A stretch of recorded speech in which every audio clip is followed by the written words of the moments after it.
What if I told you there's a hidden cure for your heart, your mind, and your soul, one that no doctor will ever prescribe, but it's been written down for thousands of years? If these words stir something within you, if you too seek a deeper healing that the world cannot offer, then I invite you to join this journey. Subscribe, not merely to a channel, but to a pursuit of truth, hope, and faith. There is a psalm, ancient and steadfast, that the world passes by without a second glance, like a rare flower growing unnoticed in a shadowed corner of a great forest. It is not for lack of beauty or power, but because the world often searches for healing in the loud, the visible, the explainable. It seeks remedies in what the eye can see and the hand can touch, forgetting that the deepest wounds are often those hidden from human sight. This psalm, however, does not concern itself with mere physical afflictions. It speaks to a more profound kind of healing, one that touches the soul. For there is a sickness that no doctor's instrument can detect, a weariness of the spirit that no earthly medicine can cure. It is the silent ache of sin, the gnawing fear that we are alone in our suffering, the quiet despair that creeps in when we believe we have been forgotten by heaven. But this psalm answers those unspoken cries. It does not offer a sterile prescription, but a divine promise that those who dwell in the presence of the Almighty will find refuge, that the shadow of the Most High will be their shelter. This is not the world's version of healing, for it does not simply patch the surface, it works from within, binding the broken heart, calming the restless mind, and lifting the crushed spirit. The body may yet groan, but the soul, resting under God's wings, finds peace, and that peace brings a strength no earthly cure can provide.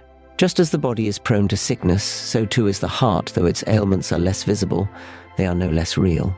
A man may walk upright, his face untroubled, while within him rages a storm of fear, guilt, and despair. The world is quick to tend to the physical, offering remedies for fevers and fractures, but it turns a blind eye to the deeper wounds of the soul. These wounds do not bleed outwardly, yet they seep into every corner of a person's life, darkening thoughts, numbing hope, and chaining the spirit in silent agony. Fear is a sickness of the heart, gnawing, relentless, convincing us that we are alone in the fight, that no help will come. Sin, too, poisons the spirit, not merely in the wrongs we commit, but in the heavy cloak of shame we wear afterward. And despair, the cruelest of them all, robs a man of his will to rise again, whispering that no dawn will follow this endless night. Yet true healing begins not by merely silencing these voices, but by confronting them with a greater truth. The heart, diseased by fear, is restored when it remembers the steadfastness of its Creator. Sin's stain fades when one feels the mercy of the Almighty, and despair dissolves when the soul, once parched and barren, drinks deeply of divine hope. The body may be mended by earthly means, but the heart can only be healed by returning to the one who fashioned it. There is a psalm, ancient and unyielding, that does not merely speak of the mending of bones or the easing of physical pain. It speaks of something far deeper, far more enduring. It reveals a truth the world often forgets, that healing is not always the sudden disappearance of affliction, but the unwavering presence of God in the midst of it. This psalm does not promise a life free from danger or sorrow. Instead, it offers something greater, a shield, a refuge, a place beneath the shadow of the Almighty where fear cannot reign and despair cannot root itself. The world looks for healing in the absence of suffering, believing that the only sign of recovery is the removal of all pain.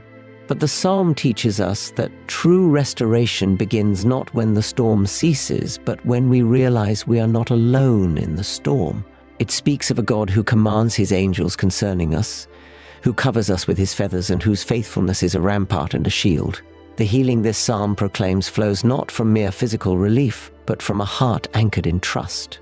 It is the quiet strength of knowing that though arrows may fly by day and pestilence may stalk by night, we are held, guarded, and loved.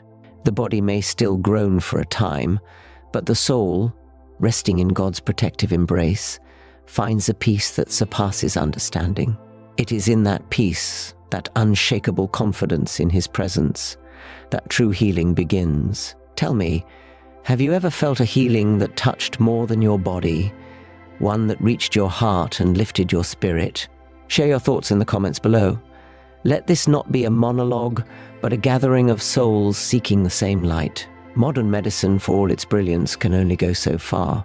It is skilled in treating the symptoms of the body, calming a fever, mending a bone, soothing an ache, but it cannot touch the deeper sickness that lies beneath. There is a wound the scalpel cannot find, an affliction no microscope can detect.